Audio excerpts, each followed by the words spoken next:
Welcome everyone to the Open Wallet Foundation Wallet Interoperability SIG meeting for Monday, February 16, 2026. As with all Linux Foundation meetings, this is held on the Linux Foundation antitrust policy. If you have any questions about these matters, please contact your company counsel, or if you're a member of the Linux Foundation, feel free to contact Andrew Updegrove of the firm Gesmer Updegrove LLP, which provides legal counsel to the Linux Foundation. In addition, this is held under the Linux Foundation Code of Conduct, which can best be summed up as be excellent to each other, and we're going to get a ton of work done. I'm going to share a link to this wiki page in a moment.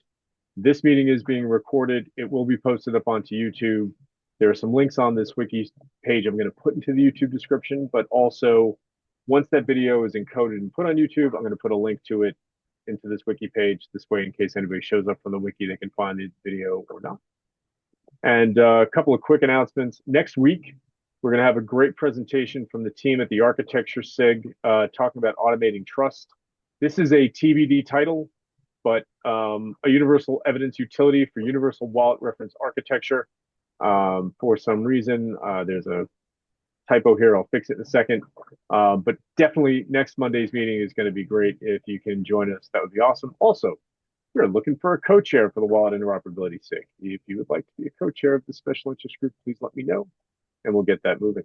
In addition, we have a sign-up sheet for the Wallet Interoperability SIG. If you would like to present in the future, we have open dates. You can go in there and put in your topic and your date, and we'll reach out to you and get that moving.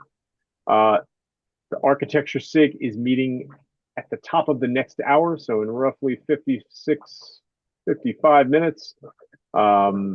And that those meetings are now an hour long. They used to be a half hour, they're now an hour. We're going to be talking about the universal wallet reference architecture, as well as the work going into the project mapping effort, as well as probably a discussion around automating trust and some of the work that Carol and Romek and David have been putting into that. We're Tomorrow. actually Go ahead, David. our primary conversation this week is portability and interoperability. And actually, what does that truly mean? Even better. That's a better topic than what I just brought up. And thank you, David, for the clarification. Tomorrow, the Occupy user group call is going to happen at 9 a.m. Pacific, 12 noon Eastern, 6 p.m. CET. This is the Occupy user group. The Occupy maintainers meeting is next Tuesday, so they switch on and off. This week is the Occupug. Next week is Occupy maintainers. And I've included a link here to Decentralized Identity Interoperability Profile, which is the GitHub that we're going to be talking about. I'm going to stop sharing. I'd like to turn it over to Samuel. Samuel's been a member of our community for a very long time, also working really deeply within the FindyNet community, the Indie community, as well as DIIP. He joined us last year, I believe in March, to talk about where Decentralized Identity Interop Profile is and where it's going. This is a bit of an update, but also there's some great news. So, Samuel, I'm going to turn it right over to you. I'm going to stop sharing, and it's all yours. Thank you. And so I think it was May last year when I talked about Decentralized Identity Interop Profile version 4, and now it has been upgraded to the version 5. So I have news to share, or something new.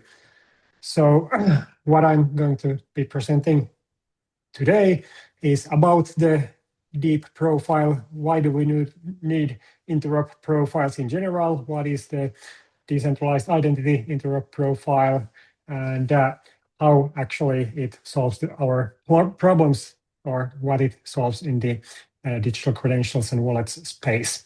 And I have a short overview of the profile, and then I will talk about the changes that have been made between versions 4 and 5, and also briefly about the next steps of the profile.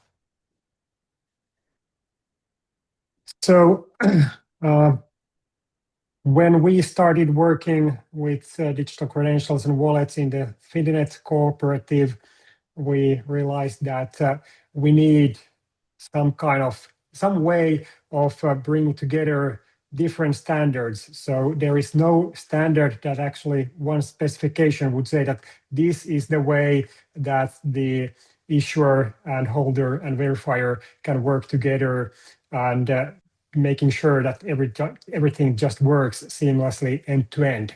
So there are a ton of things that each of the participants can choose from. So from the credential format, signature scheme, signature algorithm, identifiers, how do you identify issuers and verifiers, which protocols you use, which revocation mechanism, and so on. So the first reason and need for the interoperability profile is to come together and decide that, okay, these are the credential formats we will use. This is how we will sign the credentials. These are the protocols we will use when exchanging information. These are the identifiers we are going to use, and this is how we can trust each other in an ecosystem.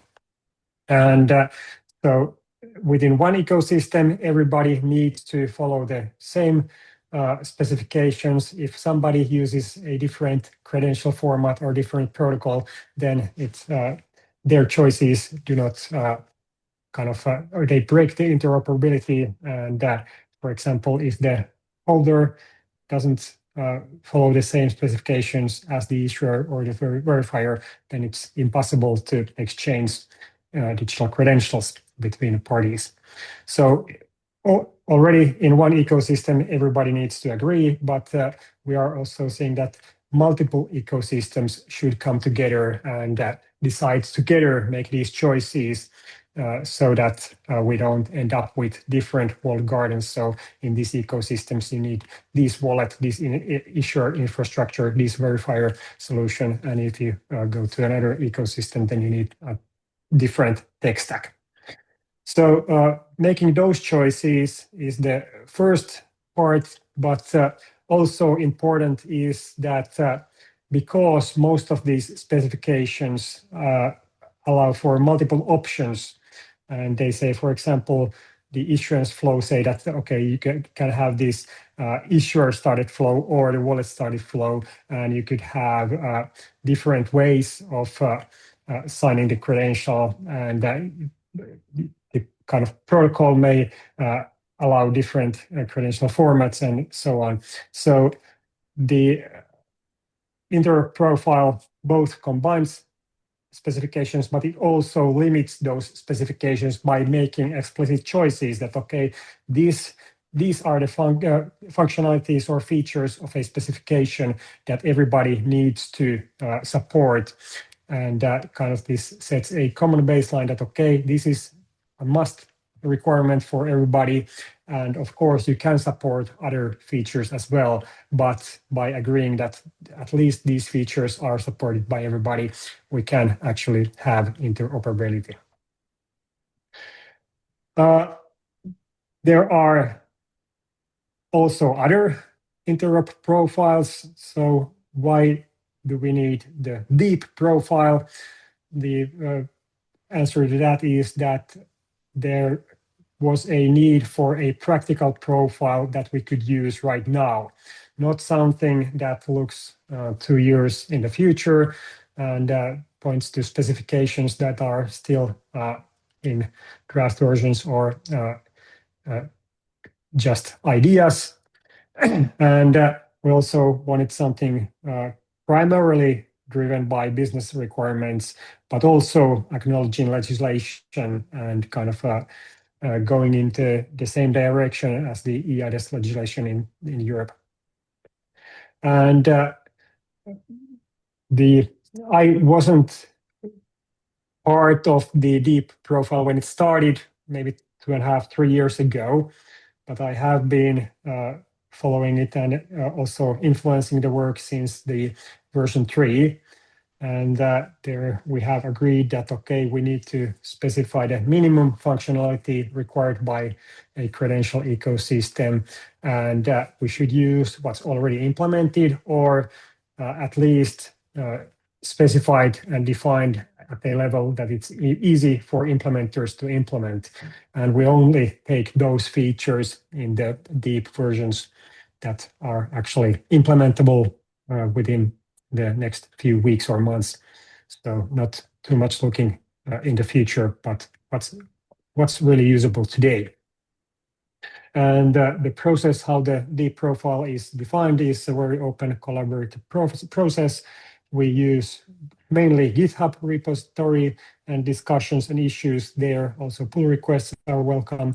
So anybody can suggest a feature or change in the profile specification, and then we discuss as a community, and there is a consensus process that, okay, if everybody pretty much agrees or there is a majority agreement, then those features come to the next version of the specification. And we really want to keep the DIIP profile as simple as possible. So avoid feature creep, just have the minimum functionality required to issue and hold and verify digital credentials. But also, we don't want to make it any simpler than possible. So not oversimplification. And as mentioned already by Sean, that the DIIP version 4 was presented in this special interest group on last May, and I have the links to that presentation video and slides, my slides, and I will share also link to this slide deck after the meeting, but my OneDrive is acting up. I couldn't get a link beforehand.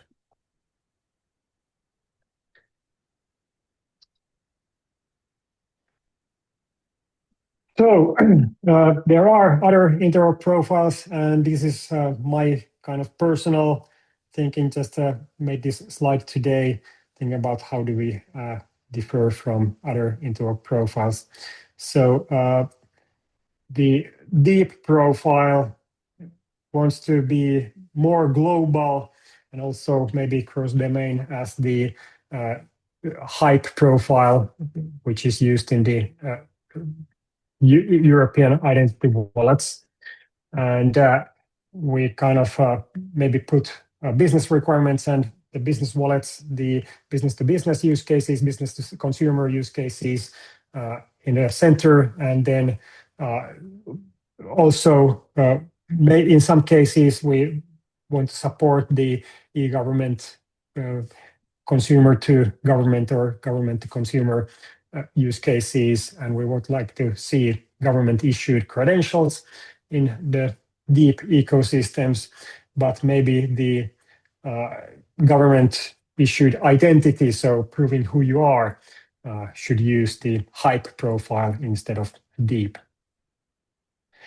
And in Findinet, when we were looking at different interop profiles, we maybe started from the Aries interop profile, and thought that it's very interesting, and it was pretty well tested, and the interop profile also that had a test harness which could produce the kind of test results saying that, okay, this implementation is conformant and interoperable actually with this other implementation, and we really liked that. But then in Findinet we chose DIIP as our main interop profile because the vendors and implementers at large seem to gravitate towards SDJOT VCs and OpenID for VC protocols instead of AnonCreds and DIDCOM. But we acknowledge that the Aries interop profile is still alive and kicking and usable and works in many parts of the world. So it's not obsolete. It just maybe wasn't the one that we in Finland, in Findinet, wanted to put our stakes on. And the high assurance interop profile for OpenID for VCs, the HIPE profile is something that has inspired DIIP, at least the latest versions of the DIIP profile. So you could say that when the HIPE profile is focused on authentication and government-granted identity and the kind of high assurance for that, then DIIP complements that with a low assurance profile. So we and the DIIP community, we encourage the implementers to implement support for both high profile and deep profile. It's pretty easy to support both. They are built on much of the same tech stack, so same protocols and same signature methods. And so the EIDAS legislation and the implementing legislation speaks about electronic attestations of attributes, because credential was already a reserved word in the EU Commission parlance, so they needed to come up with a other term. They chose electronic attestation for attributes, and there are qualified electronic attestations of attributes and electronic attestations of attributes issued on behalf of a public sector body or authentic source. So those QAAs and PubEAAs have already some specifications in the actual implementing act level, but then it also has these non-qualified electronic attestations of attributes, and I would say that the DIIP profile is mostly focused on those non-qualified credentials, and we see that that's actually the majority of the credentials that people would hold in their wallets. Also, organizations can hold those in their wallets. And we think that the DIIP profile should be relevant for data spaces, digital product passports, digital public infrastructure, and also in the governmental national ecosystems, at least outside European Union, and also for open badges, and so the skills and diplomas certifications, and also digital twins. And there is work going on with all these initiatives related to digital credentials, and we hope that they will also take DIIP into consideration, and it would help all of these ecosystems to get better interoperability. So there's just one thought here that, okay, when you're thinking that, okay, what's the sweet spot, what's the purpose for DIIP? You could say that, well, it works for everything except the government issued identity verification. So for that, you should use HIPE, at least in Europe. But for other purposes, you should use DIIP. So what the DIIP version 5 profile says, it says that the conformant implementations must support 2 credential formats. So both the W3C verifiable credentials data model 2 and the SD.VC specification. And the VCDM model is already a W3C recommendation, and the SD.VC specification is draft, I think it's draft 14 at the moment, but in the beginning of January, when we released the version 5 of the DIIP profile, it was in draft 13, and so we took the latest version and require support for that. And we only basically have one signature scheme, which is SD.JOT, so selective disclosure JSON Web Token, but there are 2 slightly different implementations of it. So if we are using the W3C data model as credential format, then we are using the VC Jose Cose specification or to specify the signing. And if you are using the SD.VC specification, it already includes the method for signing those credentials. But basically, the SD.JOT is the way to sign the credentials. And there's only one signature algorithm which is required from the conformant and compliant implementations. So they can support also others, but this is the baseline that everybody must support. For identifiers, we use, or the DIIP profile uses the JOC or JWK for natural persons or holders of the credentials, and the web for the organizations. And most likely, if a organization is a holder of a credential, so for example, you have your quality certification or some capability certification issued for your company, then the identifier should be DID web, but the natural persons could use DID JWK as the identifier in their wallets. There's only one issuance protocol, OpenID for WISIG, and only one presentation protocol, OpenID for WP, and the DIIP profile makes explicit choices for the both protocols that, okay, these are the subset of the optional features that everybody must support.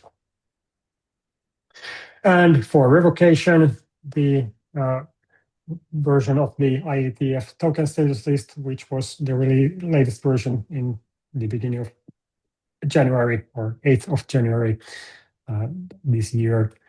And the version 5 of the DIIP profile also brought a new specification into the table. So for the trust establishment, especially between the credential verifier and issuer, we want to use the OpenID Federation. And there is a profile, OpenID Federation for digital credentials or digital credential profile.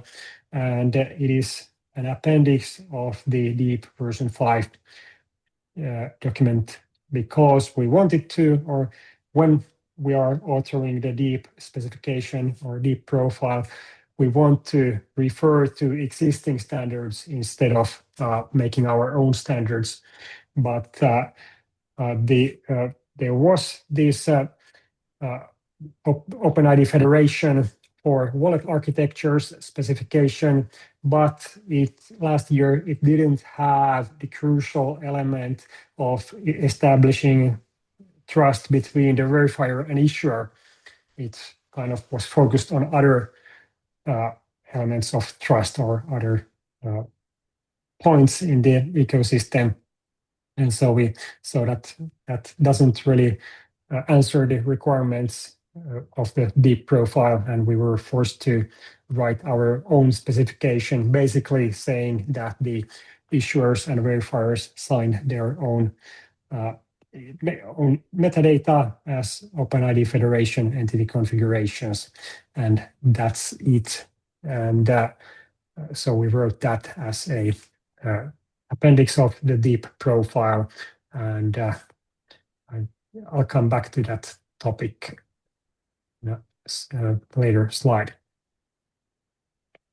So the changes between version 4 and 5 was that the SD.PC specification was updated from draft 08 to draft 13, and the OpenID for WISIG and WP protocols for updated from draft versions to final 1.0 versions. And the IETF token status list was updated from draft 10 to draft 15. So we are kind of following the natural evolution of the standards, but we don't want that every vendor needs or they has to take every draft of those specifications and implement that. We freeze those drafts which are required for interoperability, say that, okay, now in the beginning of 26, everybody needs to implement draft 13 of SD.BC and draft 15 of IETF token status list and from 1.0 versions of the OpenID for WISIG protocols. And that's we are using for the next maybe 6 months. And then we update the DIIP to version 6 and see what's the status at the moment and upgrade the draft versions, hopefully include more final versions in the profile. So what the trust establishment appendix says that the issuers and verifiers need to publish their metadata. So in the OpenID for WISIG, there is a section about issuer metadata. So pretty much that information that we would normally put in a well-known location on your web server in unsigned format, we require that it's signed as a JOT and put in the format in which it can refer to a subordinate saying that, okay, these are the credentials I'm going to issue, and this is who am I, what's my name, what's my logo, and so on. And don't trust me, but you can check from this superior that my information checks out that I'm actually a part of an ecosystem. And that's something that the verifier can use. And also the issuers put a link to their OpenID Federation entity configuration into the credentials that they are signing, so the verifier can locate this entity configuration. And these trust establishment features are optional in DIIP version 5, so you can claim to be DIIP version 5 conformant even without supporting these, but we still heavily encourage implementers to implement those features because the actual use cases may require the use of a trust registry or trust establishment protocol. And as I mentioned, the OpenID Foundation already hosts a draft of a digital credential or wallet profile for OpenID Federation called OpenID Federation for Wallet Architectures. And we are working with OpenID Foundation Connect AB working group to align these specifications, so the Appendix B of the DIIP profile and the wallet architectures specification, and we hope to end up with a situation that there is only one wallet and digital credential profile for OpenID Federation, and the DIIP profile can refer to that specification. So what's coming next is that we already have a kind of placeholder for the version 5 test environment in an open interop testbed hosted by the FIDES Labs. And we are working to get all the DIIP version 5 requirements covered in those tests. And looking forward to version 6, we might make the trust establishment requirements that are currently optional, we might make them mandatory, and we would like to carve out the Appendix B to a profile that could be referenced by the DIIP profile. And there might be some other requirements. So currently the DIIP profile doesn't say anything about wallets or how the wallets should interact with the OpenID Federation information, except that it says that if there is issuer metadata in the OpenID Federation entity configuration, then the wallet should use that instead of the default OpenID for WISIG issuer metadata. And in addition to that, there are some candidates for new features, new requirements in the DIIP version 6. One is Digital Credentials API. So we are looking at how that standardization is advancing, what kind of outcomes will be, and whether it's already implementable later this year. And also we are looking at new DID methods. So currently we are using the DID-JOC and DID-Web methods, but there are some interesting alternatives available and we are keeping an eye on them.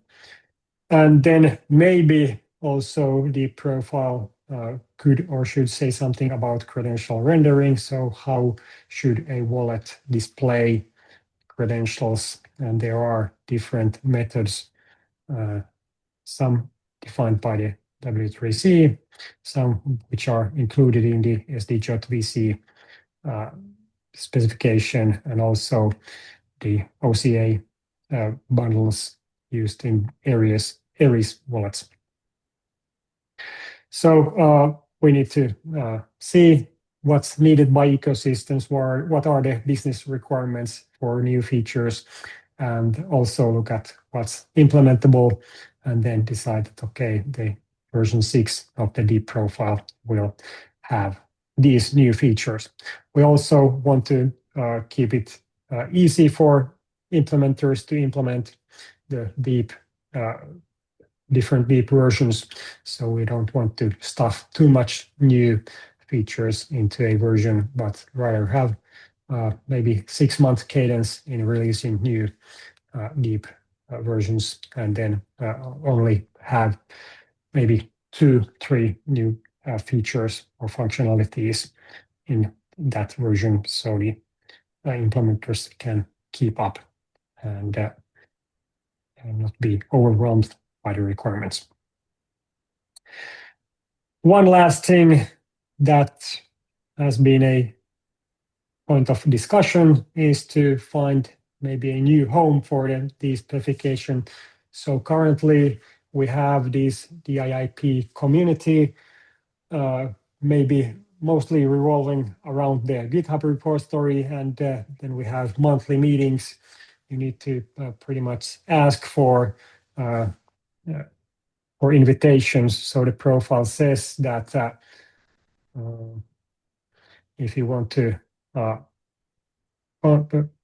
participate in these monthly DIIP meetings, then you should contact Harman, who will send the invites to the meetings.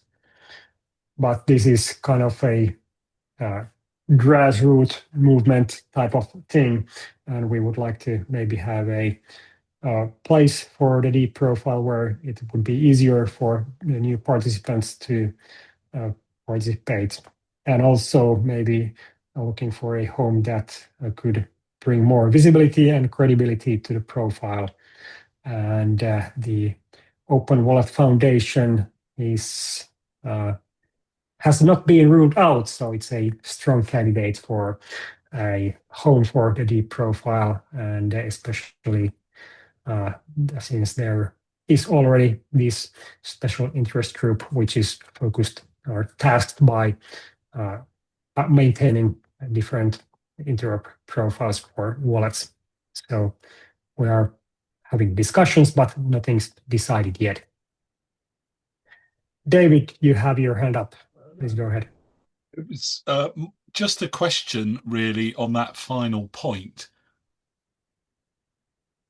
What would be the ideal home? What are the properties of the ideal home for the DIIP specification? That's the first bit of the question. And who perhaps thinks that they are already out there doing something similar, i.e. a standards development organization who may be promoting a range of standards that they think are the right ones? So it's a vitally important piece of work.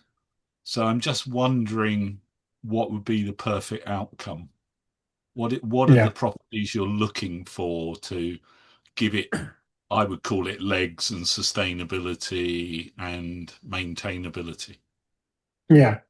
So I think an organization with existing work groups and kind of places that the implementers and also the parties who are users of the digital credentials and wallets, if there is already a place where they meet, for example, Discord or Slack channels or something like that, or monthly or weekly meetings. So I think it's easier for a stakeholder to kind of if they already are member of those places or if they want to join those. So it's it would be beneficial if DIIP didn't have yet another place to join to look at and follow what if it would be kind of adjacent to other specifications. Okay, and thank you. we also think that there could be some support with regards of kind of providing the communication tools, so discussion channel, maybe GitHub repositories, maybe also communication and newsletters, stuff like that. So maybe even events where this DIIP home organization can talk about DIIP and spread the word. Yeah, thank you. That's very clear.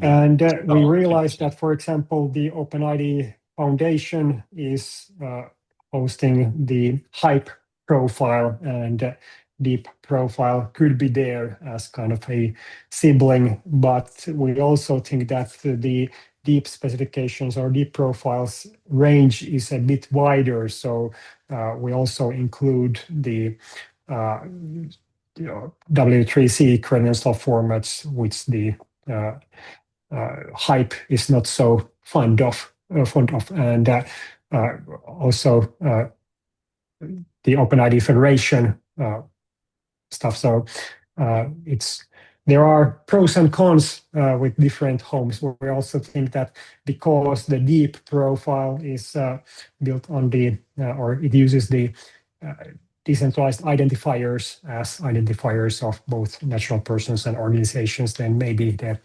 Decentralized Identity Foundation could be a home for the DIIP profile. But also we don't want to limit it just for the identifiers, and we are looking also to for credential formats and protocols and stuff like that. So it's an ecosystem-wide challenge, and we can't afford to get caught in a silo. Yeah. Got it. Very good. Thank you.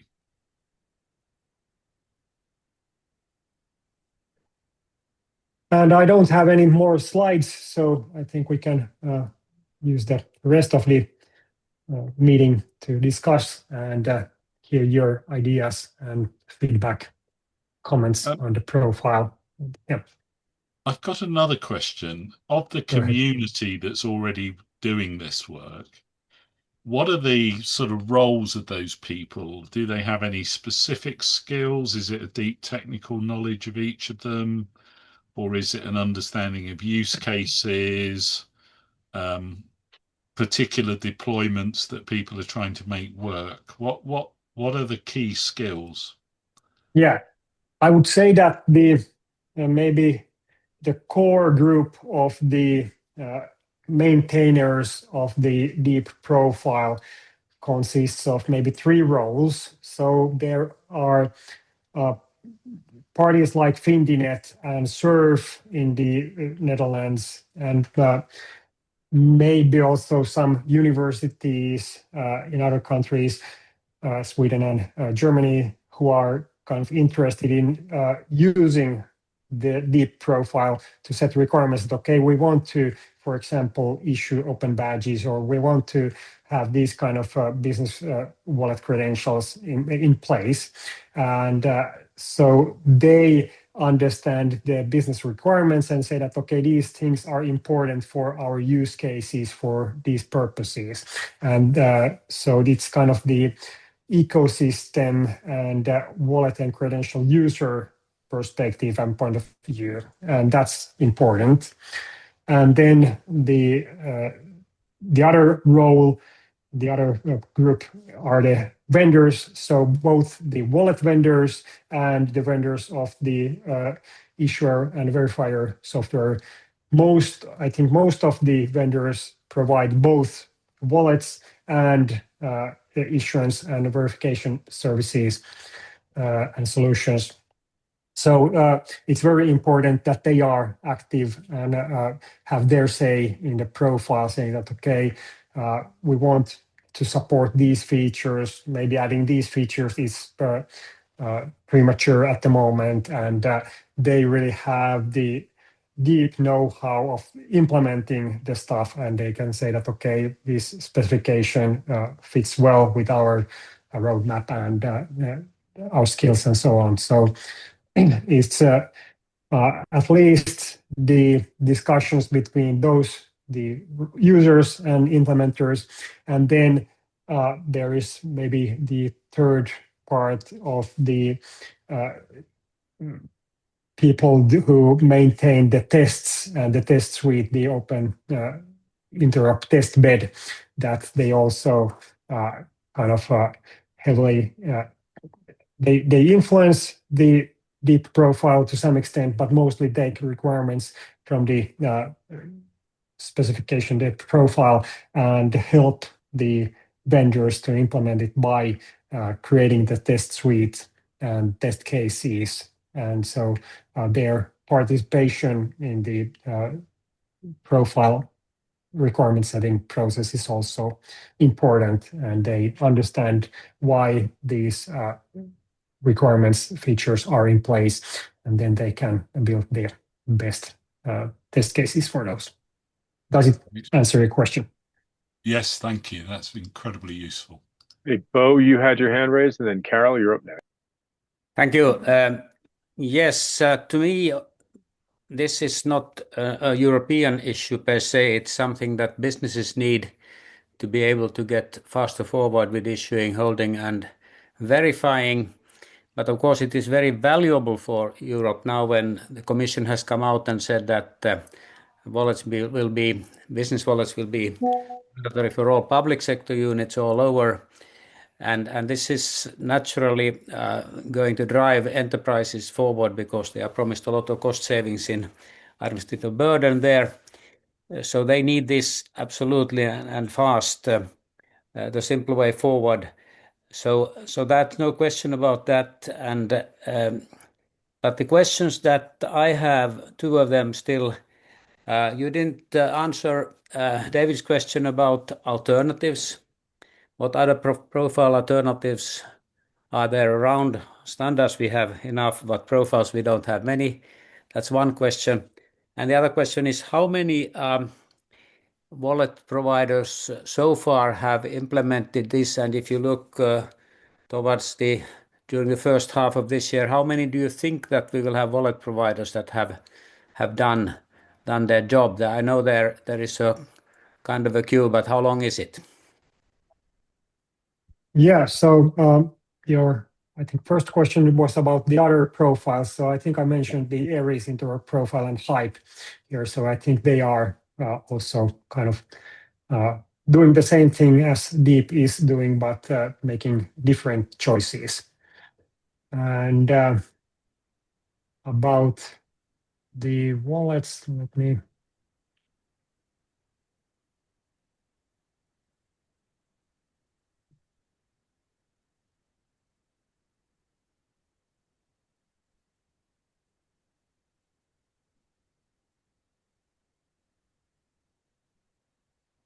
Oh, Did we lose Sam? no. We have it here. Oh no, he's still there. Okay. So I wrote this FIDES community personal wallet catalog, and here we can look for the version 4 and 5 compliant wallets. So they are, that's at least one source of information, and it currently lists 8 wallets which are conformant with either one of those. So mostly DIIP 4, because the DIIP version 5 tests are not in place yet.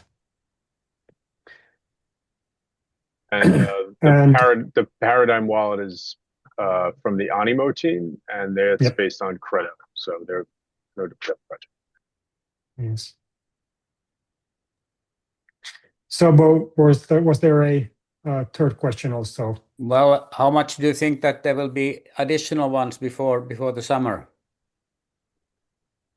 Hard to say. I know of maybe 3 or 4 wallet providers who are working to get there, or at least have expressed the intent to become DIIP compliant and conformant. So maybe we could be around a dozen wallets by summer. And on the organization wallet side, there is about 4 or 5 I could find when I went through that list as well. So progress is made there as well.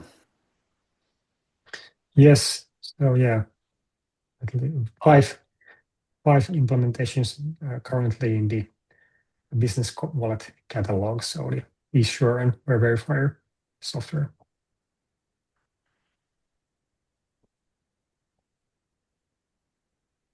Thank you, Bo. Carol, you're up. Hi, thanks, Samuel. That was really interesting. My question is around like Africa and India and what your views are there, because again, I do a lot of work with Africa and India, and I'm seeing on a daily basis, because obviously DIP 5 is the basically it is the key reference for those countries. I just wondered, what your views might be, because I'm seeing lots of emerging use cases. Yes. So we recognize that the MOSIP infrastructure is something that's really widely used in those areas, and we want to collaborate. And actually, I think Harman, one of the authors and main editors of the DIIP profile, is, I think, this week or last week was in last MOSIP week at the Connect. MOSIP Yeah, Connect. last week, Yeah, correct. exactly. Yeah.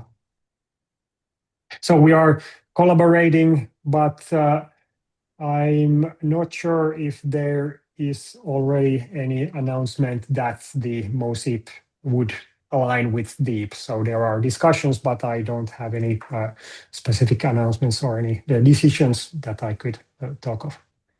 Okay, that's fine. And I agree, part of the contention around MOSIP is this sort of like worry that there's a real push in that area, and it might actually sort of mess up some of the sort of interoperability that we actually want to get, because they've only got to create their own semantic profiles.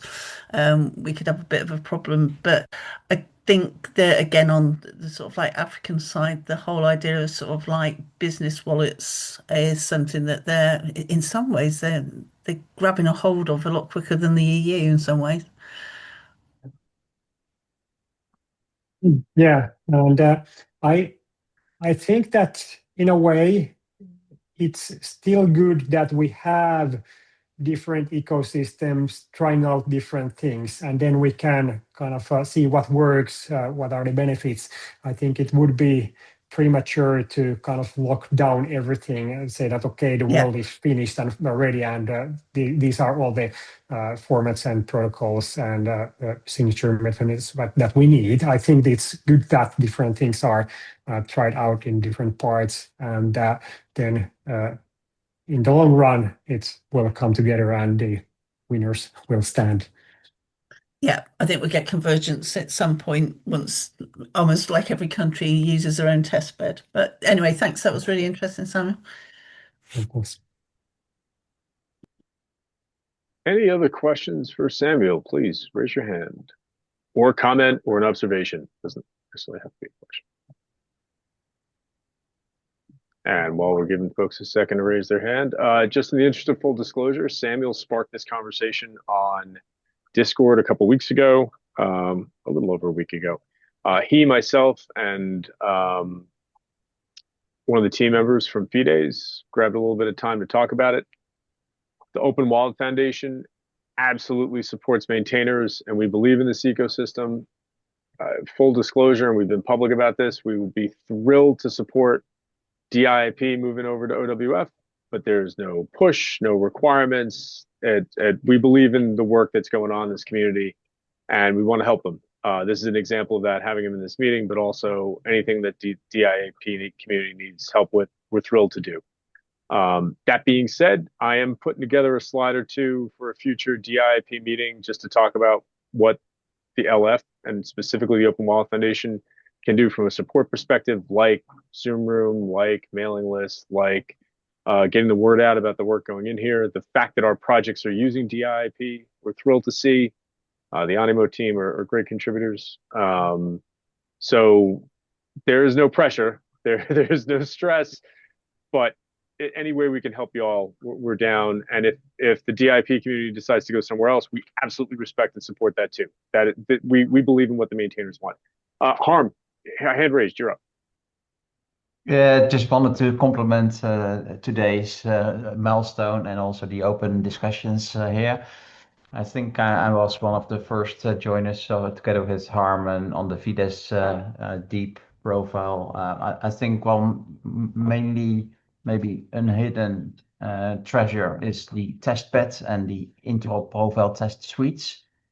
Because everything can be automated and tested, and as has been done in the EWC and will be done in the new large-scale pilots.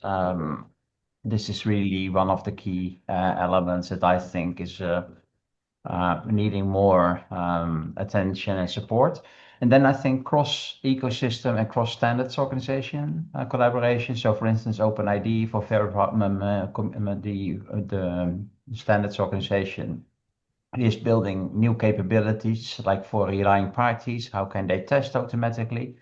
And their test profile is kind of the same as we are doing in DIIP in our test bed, but as a different implementation, so we can do end-to-end ecosystem use case testing instead of just one-to-one. So this is quite unique. And I heard your point that every country is building their own kind of sandbox or test environment, which is not really in the spirit of collaboration and interoperability. So there can be some synergies as well. So in all those points, and maybe towards the next GDC event in Geneva later this year, we can work towards this year as a breakthrough for interoperability on the digital identity front.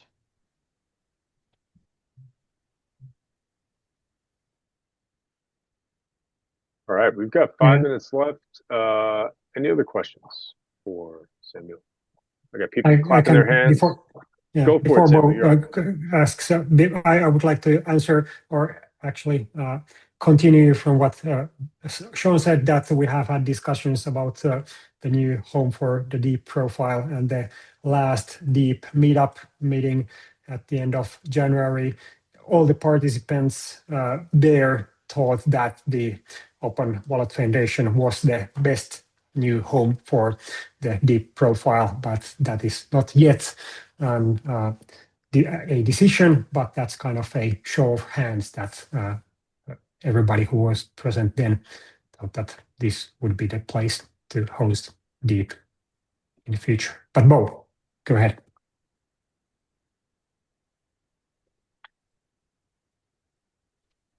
Did I raise my hand here, or was it a mixed mistake? Sorry. I think you had your hand raised when I started talking. Sorry. Yes. Well, I think this is so important when it comes to make it easy for enterprises to move forward, and it should be seen as a global thing. And as I'm working with the UNTP work, where global trade needs verifiable credentials, and all sorts of organizations also in the public sector should find the easy way forward. And in Surpass, where we are discussing digital product passports, there this fits in also perfectly. So a full go, and thank you for good work.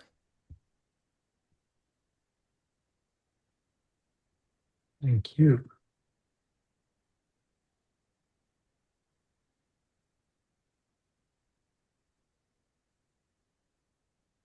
All right.